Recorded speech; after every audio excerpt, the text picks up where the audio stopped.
चला तर मग पाहूयात आजचा स्वामी संदेश.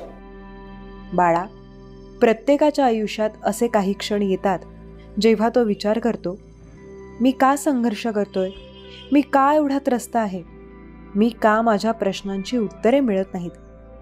परंतु हे लक्षात घेणे फार महत्त्वाचे आहे की स्वामी समर्थ महाराज आपल्याला फक्त त्यावेळी संदेश पाठवत नाहीत जेव्हा आपले मन अस्वच्छ किंवा दोषपूर्ण असते, तर उलट जेव्हा तुमचे मन शुद्ध असते, भक्तीने भरलेले असते, स्वच्छ विचारांनी परिपूर्ण असते, तेव्हा त्यांचे आशीर्वाद तुमच्याकडे येतात. मन शुद्ध असणे म्हणजे काय?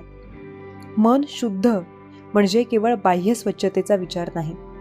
मन शुद्ध असणे म्हणजे आपल्या विचारांचे, भावनांचे आणि अंतर्मनाचे स्वच्छ असणे.